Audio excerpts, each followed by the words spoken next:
Hello दोस्तों, नमस्कार। स्वागत है आपका हमारी नई वीडियो में। यहाँ पर हम अर्थशास्त्र के कुछ मोस्ट इम्पोर्टेंट क्वेश्चंस को देख रहे हैं जो हमारे पीसीएस एग्ज़ाम्स के लिए बहुत इम्पोर्टेंट है। तो आइए शुरू करते हैं। हमारा पहला क्वेश्चन है, 11वीं पंचवर्षीय योजना की अवधि क्या थी? तो ऑप्शन नंबर बी, 2007 से लेकर 2012। ये बहुत बार पूछा गया है 11वीं पंचवर्षीय योजना। तो 11वीं क्या है, 2007 से लेकर 2012 तक। आप इसके बारे में पढ़ते हैं। 11वीं पंचवर्ष योजना की अवधि वर्ष 2007 से 2012 तक थी। इस पंचवर्षीय योजना की थीम भी पूछी जाती है, तीव्र और अधिक समावेशी विकास। ये बहुत इम्पोर्टेंट है, तीव्र और अधिक समावेशी विकास। और ये कब थी? 2007 से लेकर 2012 तक। अगला क्वेश्चन देखते हैं हम। हरित क्रांति के संदर्भ में HYV बीज क्या है, जिन्हें चमत्कारी बीज भी कहा जाता है?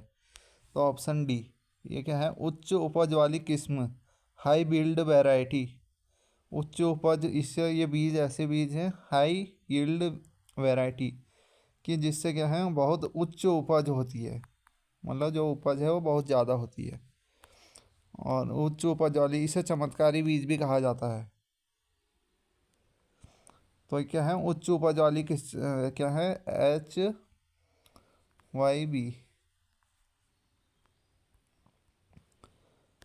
भी, HYV। अगला क्वेश्चन है हमारा, भारत की दुग्ध क्रांति के चरण एक है 1970 से 1980 को विश्व खाद्य कार्यक्रम के माध्यम से निम्नलिखित में से किसके द्वारा उपहार दिए गए स्किम्ड दूध पाउडर और मक्खन तेल बटर ऑयल की बिक्री से वित्त पोषित किया गया था? तो कौन था? यूरोपीय संघ। अगला है, भारत की दुग्ध क्रांति के चरण में 1970 से 80, ये भी पूछ सकते हैं। भारत की दुग्ध क्रांति का चरण का था 1970 से 80 को विश्व खाद्य कार्यक्रम के माध्यम से यूरोपीय संघ और फिर EEC द्वारा उपहार दिए गए स्किम्ड दूध पाउडर और मक्खन तेल की बिक्री से वित्त पोषित किया गया था। इसके लिए NDDB ने कार्यक्रम की योजना बनाई और EEC की सहायता से विवरण पर बातचीत की थी। और भारत की पंचवर्षीय योजना के किस संस्करण को गाडगिल योजना के नाम से भी जाना जाता है? तो तीसरी। तो भारत की तीसरी पंचवर्षीय योजना को गाडगिल योजना के नाम से भी जाना जाता है। इस पंचवर्षीय योजना ने अन्य क्षेत्रों के साथ साथ भारत के रक्षा क्षेत्र पर भी अपना प्रमुख ध्यान केंद्रित किया था। तो तीसरी वाली जो थी उसको क्या बोला जाता था? गाडगिल योजना। और ये इसका रक्षा क्षेत्र पे भी अपना मुख्य ध्यान केंद्रित किया था इसने। वो क्या है? वो तीसरी। अगला, निम्नलिखित में से कौन भारतीय आर्थिक नियोजन के जनक थे? तो M विश्वेश्वरैया। भारतीय आर्थिक नियोजन के जनक सर M विश्वेश्वरैया थे। निम्नलिखित सर MV के नाम से भी जानता है। शॉर्ट में क्या है? Sir MV। भारतीय आर्थिक नियोजन के जनक। अगला है, पंचवर्षीय योजना के निम्न संस्करण का उद्देश्य खाद्यान्न उत्पादन में तेजी लाना, रोजगार के अवसर बढ़ाना और खाद्य कार्य की उत्पादकता पर ध्यान केंद्रित करते हुए उत्पादकता बढ़ाना था। और वह बहुत सफल रहा।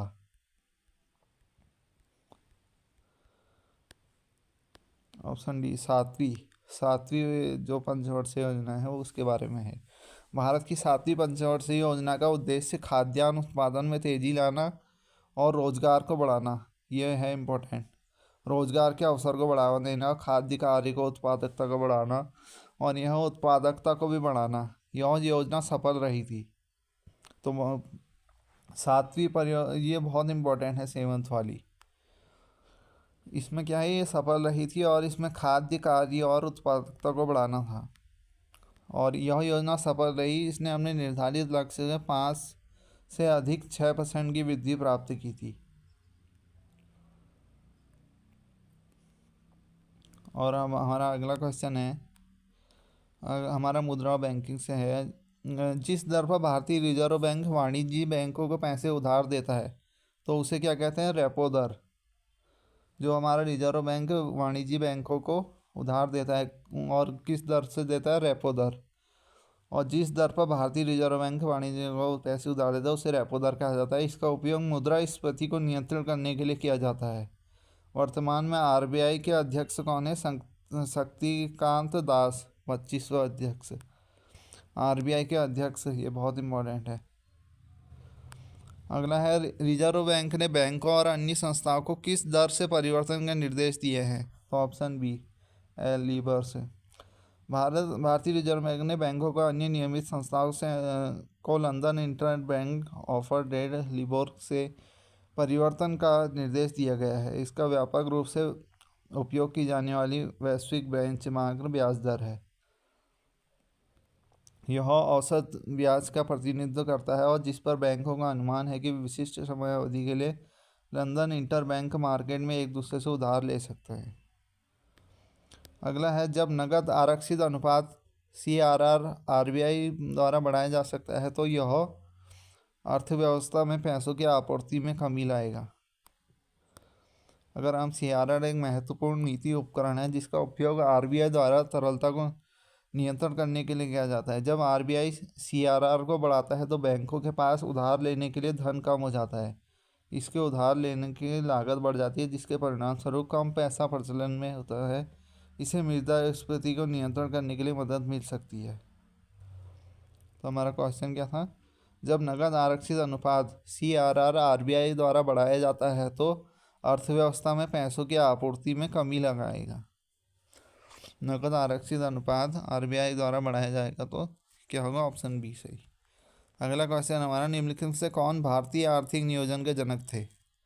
तो M विश्वेश्वरैया, ये हमने देख लिया था। हमारा 200-500 क्वेश्चन है ये, मतलब राष्ट्रीय बैंक प्रबंधन संस्था NIBM की स्थापना 1969 में निम्नलिखित में से किसके द्वारा की गई थी और किसके परामर्श से की गई थी? तो इसका ऑप्शन बी सही है, रिजर्व बैंक ऑफ इंडिया द्वारा। ये पूछा जा सकता है, शॉर्ट में हमें सिर्फ ये लिखना है, NIBM की स्थापना 1969 में RBI द्वारा की गई थी। अगला क्वेश्चन है हमारा, यह है राष्ट्रीय बैंक प्रबंधन संस्थान NIBM की स्थापना किसने की थी? ये आता है क्वेश्चन। तो किसने की थी? RBI ने। बैंकों के राष्ट्रीयकरण के प्रथम चरण में दौरान किस बैंक का राष्ट्रीयकरण नहीं किया गया था? तो ऑप्शन डी, विजया बैंक। बाकी तीनों का हम पहले चरण में ही हो गया था राष्ट्रीयकरण। और ये देख सकते हैं इसमें किन किन का राष्ट्रीयकरण किया गया था, ये बहुत इंपॉर्टेंट है, ये भी पूछ सकते हैं। तो Allahabad bank, Canara bank, United bank of India, UCO bank, syndicate Indian bank, bank of Baroda, Punjab national bank of India, central bank of India, Indian bank और यूनियन बैंक। तो इन सब का क्या है? राष्ट्रीयकरण 1969 में किया गया था। 1981 के किस अधिनियम के माध्यम से संसद द्वारा राष्ट्रीय कृषि और ग्रामीण कृषि विकास बोर्ड नाबार्ड के निर्माण को मंजूरी दी गई थी? तो अधिनियम 61 के तहत संसद द्वारा नाबार्ड का निर्माण की मंजूरी 1981 में अधिनियम 61 के तहत दी गई थी। यद्यपि नाबार्ड की स्थापना 12 जुलाई 1922 को स्थापित हुआ था। और हमारा अगला क्वेश्चन है, नरसिम्हा समिति की सिफारिशों के अनुपालन में RBI के नए निर्देश तैयार किए गए। तो क्या है? नरसिम्हा इसके बैंकिंग क्षेत्र की और आर्थिक प्रतिष्ठा बनाने के लिए नए निजी क्षेत्रों को बैंकों में प्रवेश नियंत्रित करने के लिए। यह नरसिम्हा समिति की सिफारिशों का अनुपालन में RBI ने बैंकिंग क्षेत्र के अधिक प्रतिष्ठा बनाने के लिए निजी क्षेत्र के बैंकों का प्रवेश नियंत्रित करने के लिए नए दिशा निर्देश दिए गए हैं। तो नरसिम्हा समिति की स्थापना अगस्त 1991 में RBI के पूर्व गवर्नर M नरसिम्हन की अध्यक्षता में की गई है, जिसने बैंकिंग क्षेत्र में पूंजी बाजार वित्तीय क्षेत्रों में सुधार के लिए व्यापक सिफारिशें की थी। तो हमने इकोनॉमिक्स के क्वेश्चंस देखे, इनने आगे के क्वेश्चन हम अगली वाली वीडियो में देखेंगे। तब तक के लिए good bye. Thanks for watching. Thank you.